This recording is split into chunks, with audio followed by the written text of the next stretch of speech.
Good morning বন্ধুরা, তোমরা সবাই কেমন আছো? আমার চ্যানেল ঘরে ও বাইরে রত্নায় আমি পিউ চলে এসেছি প্রত্যেক দিনের মতো সারাদিনের ব্লগ নিয়ে। সকালবেলায় একটু বেলা করেই উঠেছি, আজকে বাড়িতে সবাই আছে, তো বেলা করে উঠে একটু চাটা খাওয়া হলো।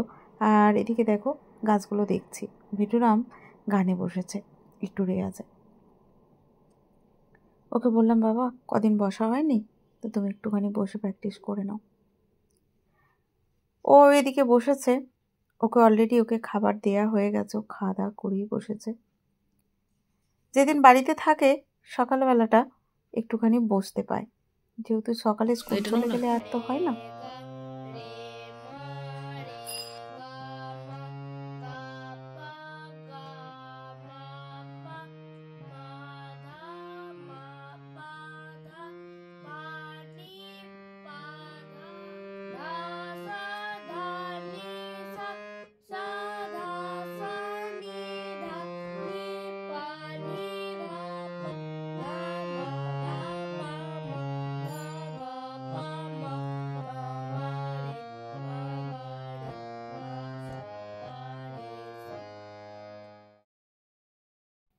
আমি সকালের কাজকর্ম বাগিয়ে গুছিয়ে নিয়ে এবার চলে এসেছি ঠাকুরের জন্য ফুল তুলতে।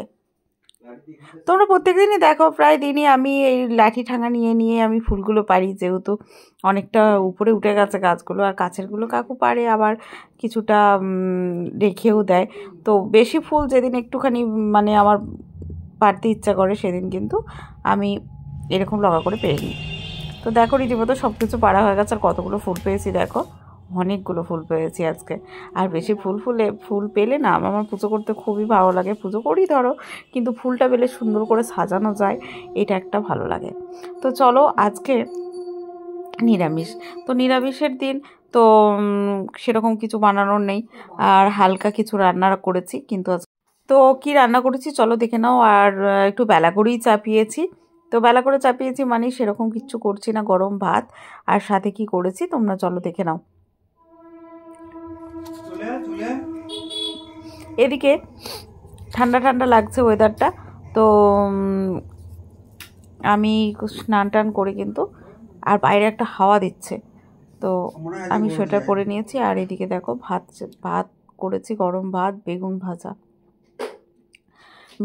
করেছি। গরম ভাতের সাথে বেগুন ভাজা কিন্তু বেশ ভালো লাগে, আর অনেকটাই করেই বেগুন ভাজা করেছি, একটু বেশি বেশি করে বেগুন ভাজা করেছি।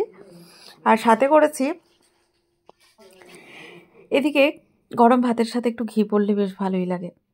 মা কিন্তু আমাকে ঘি দেয়, তোমরা তো সবাই জানো বাড়িতে ঘি বানায় মা, তো ঘিটা একদম অন্যরকম স্বাদ। তো ঘি ভাত আর সাথে যদি এরকম মানে একটু ঝোলঝোল করে আলু পোস্ত, যেটা আমার মা বানায় খুবই ভালো লাগে, মানে পোস্তর ঝোল যেটা বলি, তো মাখা মাখা, তো আলু কাঁচা লঙ্কা টমেটো দিয়ে মানে অসাধারণ লাগে ঘি ভাতের সাথে মাখিয়ে খেতে, সাথে যদি বেগুন ভাজা থাকে তাহলে আর কিছু লাগবে না। তো বেটুরামের একটু ডাল হলে ভালো লাগতো, কিন্তু আমি আজকে ডাল করিনি, তো পোস্ত ঝোল করেছি। আমার বেটুরামের একটু মুখটা ভার, যেহেতু ঝোল পোস্ত কেন হয়েছে। তো ওকে বললাম যেহেতু গরম ভাতের সাথে ভালো লাগবে, ঘি ভাত খেতে না, আমি ঘি খাবো না, আমাকে বাটার দাও। তো ওকে বললাম যে খেয়েই দেখ না একদিন কতটা সুন্দর লাগে। তো যাই হোক, ওর সাথে রীতিমতো কী বলবো, খেতে খেতে যা হয়। তো চলো, খাওয়া দাওয়া হয়ে গেছে। আজকে তো একটুখানি বানাবো, ভাবছি যে পাটিসাপটা বানাবো, যেহেতু পিঠেতে বাড়িতে সরু চাকলি বানিয়েছিলাম, সিদ্ধ পিঠে বানিয়েছি, কিন্তু পাটিসাপটা বানানো হয়নি। মায়ের কাছে আমি খেয়েছি, কিন্তু বাড়িতে বানানো হয়নি। তোমাদের দাদা বলছে একটু পিঠা বানাবো না, তো আমি ওই জন্য বানাচ্ছি। তো আমি মা আমাকে গুঁড়ি দিয়েছিল, যে ঢেঁকিতে যে গুঁড়ি মানে চাল কোটে, সেই গুঁড়ি আমাকে দিয়েছিল, মা বলেছিল ভিজিয়ে রাখতে, সাথে মুগ ডাল, ময়দা সব কিছু মা আমাকে বলে দিয়েছিল, তুই এইভাবে করবি। তো আমি এইভাবেই করছি, কিন্তু মায়ের মতন অতটা সুন্দর হবে না আমি সেটাও জানি। মা তো মাই, তাই না? তাছাড়া মায়ের হাত আর আমার হাত অনেক তফাৎ। মা একবারে কি বলবো, পাতলা রুমালি রুটির মতন ওইরকম পাটিসাপটা তোলে, তার এত সুন্দর করে তোলে না, কি বলবো। তো যাই হোক, আমি চেষ্টা করছি, এর আগেও আমি করেছি, তো মা বলেছে ভালোই হয়েছে, আর বাড়ির সবাই করেছে, খেয়ে ভালোই হয়েছে। তো আজকে আবার অনেক দিন পর করছি, জানি না কীরকম কী হবে।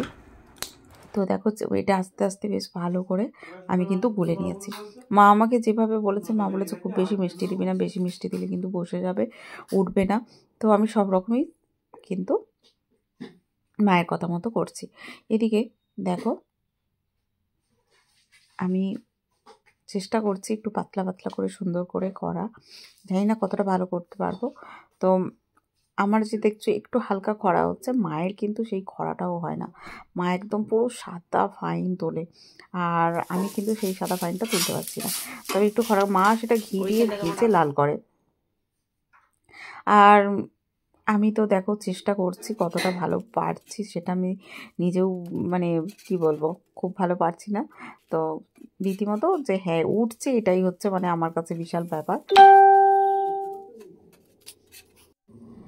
তো নাই নাই করে দেখো আমি কিন্তু একটু একটু করে তুলছি। আর আমি এই তেল বলানোর জন্য বেগুনের একটা ডান্ডি নিয়ে রেখেছি, মাই আমাকে সব কিছু বলেছে। আর এখানে দেখো এখানে তো কোনো তাল পাতা থাকলে মানে বেশ সুন্দর করে সরু করে ফাইন করে টানা যায়। আর এখানে তো কোনো কিছু টাল পাতা পাইনি। তো আমি কি করলাম, কলা গাছের যে ডান্ডিগুলো হয় সেই ডান্ডি থেকে ফাইন করে আমি একটুখানি কেটে নিয়েছি, সেইটা দিয়েই কিন্তু গোল ঘোরাচ্ছি। তো খুব একটা হচ্ছে না মোটামুটি, কিন্তু হ্যাঁ একটু হয়েছে হালকা। তো মোটামুটি তুলতে পেরেছি, এটাই আমি খুশি। তো দেখো পাটিসাপটা আমি কেমন তুললাম। এবার ঘি দিয়ে কিন্তু একে একে ভেজে নেব। দেখো রীতিমতো আমি কিন্তু তুলে নিচ্ছি। দেখো যাই হোক একটুখানি ভয়ে ভয়েই তুলছি, জানি না কতটা কি হচ্ছে, মানে শুধুই মনে হচ্ছে যেন এই বসে গেল, এই ভেঙে গেল। তো চলো এক এক করে কিন্তু আমি অনেকগুলোই তুলে নিচ্ছি। তো মা আমাকে বাড়িতে ক্ষীর বানিয়ে দিয়েছে, নারকেলের ছাই বানিয়ে দিয়েছে, মা আমাকে সবটাই করেছে। মা বলল তুই শুধু একটুখানি ক্ষীরটা ভালো করে দুধ দিয়ে গরম করে নিবি তাহলেই হয়ে যাবে।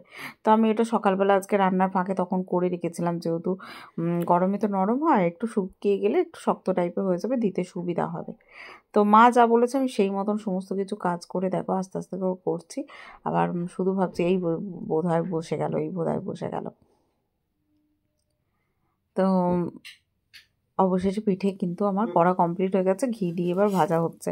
দেখো ঘি দিয়ে ভাজলে এরকম কালারটা হয়, মা ঘি দিয়েছে, সেই ঘি দিয়ে আমি কিন্তু ভাজছি, মানে খুব সুন্দর গন্ধ উঠেছে। এরপর সবাইকে ভেজে আমি গরম গরম দেওয়া হবে। তো সকাল থেকে যা কিছু হলো সব কিছু তোমাদের সাথে অল্প অল্প করে শেয়ার করলাম। কীরকম লাগলো অবশ্যই আমাকে কমেন্টে জানিও, ভালো লাগলে লাইক কমেন্ট শেয়ার করো। তো আজকের জন্য এখানে টাটা, গুড নাইট, তোমরা সবাই ভালো থেকো, সুস্থ থেকো। আবার দেখা হচ্ছে তোমাদের সাথে নেক্সট একটি ব্লগের সাথে। আর তোমাদের কীরকম লাগলো অবশ্যই আমাকে কমেন্টে বলো, যে আমি তো বাড়িতে এরকমভাবে পাটিসাপটা বানালাম, তোমাদের কীরকম লাগলো আমাকে কমেন্টে জানিও। আজকের জন্য এখানে টাটা, গুড নাইট।